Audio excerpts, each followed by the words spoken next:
What's up, YouTube? Capital G here. Today we're going to talk about an article I found on the Konami website where Kevin Tewart, who is basically the head honcho of the Yu-Gi-Oh! TCG, talks about the ban list. Now, this is probably the March 2012 ban list. Let me specify. This is probably the most scrutinized ban list that Konami has had in years, at least that I can remember. And he lists some of his reasons, try to have some justification for some of their decisions. Although, to me, even still, it looks like a ban list where they had more of an agenda rather than to actually fix the game. Seems like it was more sales driven than anything. One of the reasons they state that they have a ban list, that's where the article kind of starts out, is to prevent situations where people feel like they're locked into playing certain decks or, you know, certain cards in their deck, like AKA we want to get rid of staples. Well, that is true, and that has been shown when Book of Moon was at 3 and everybody played it and everything at 3. You know, they gave that the axe. I do question that because, you know, while they have been hitting tier 1 decks consistently, I question why, like, Glads didn't get hit after the Glad format, where Glads won 7 Shonen jumps in a row. They won Nationals. They run Worlds. I mean, the deck wasn't even tier 1. It was like tier -500, not even tier 0. And then also Solemn Warning. I mean, Solemn Warning is a card where you've basically played the maximum allowed copies of that card in every deck almost ever, and that's competitive. I mean, when you could play 3 Solemn Warnings, you play 3. When you could play 2 Solemn Warnings, you play 2. If they limit it to 1, you'll play 1. So I do kind of question why they haven't limited Solemn Warning yet. Another reason he says, well, yeah, ban list is to restrict solitaire play decks.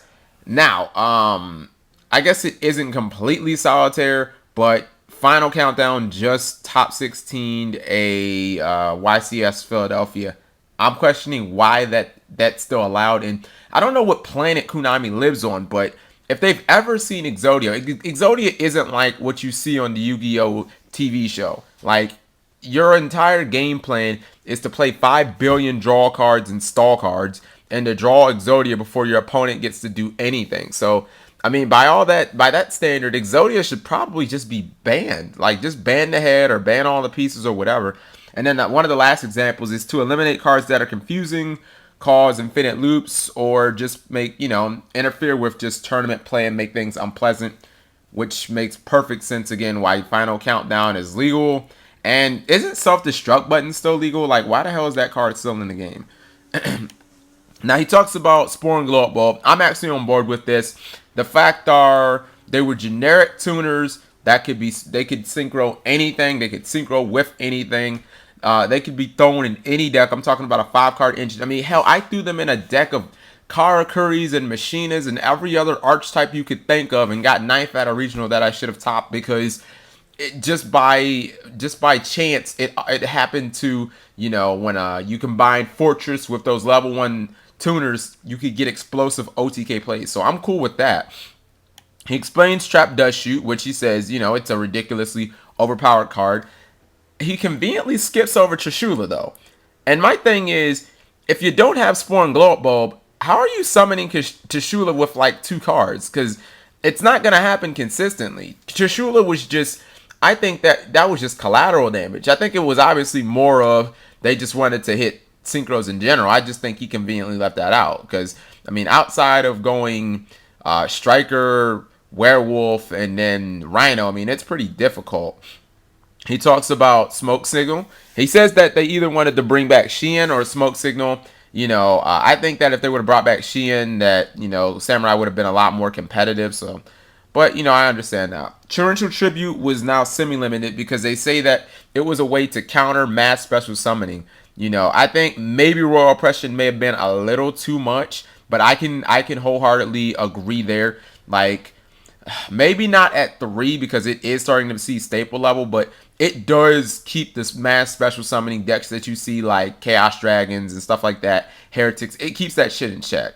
Now, TG Striker and Earth were both limited because of Japan, and he basically just says that, I mean, it was dominating the Asian meta. The problem is, and a lot of people on Duelist Ground said this, when TGs won Atlanta, Konami was going to try and say, see guys, TG are broke, see? And that's exactly what they did. He said he specifically mentions YCS Atlanta, and he says, well, who knows what would have happened if we hadn't limited TG Striker. TGs would have, you know, dominated the format. And come on, guys, we all know that that's complete hogwash. So I do think that some of his ideals and some of his reasons, like Lumina and Level Limit B and Call of the Haunted, are completely justified. I'm on board with Spore and Glow Up Bulb, but I do think that they conveniently skipped over Trishula, that Konami was basically trying to give us a message. Motherfuckers, stop playing synchros, buy these black cards. You know what I mean?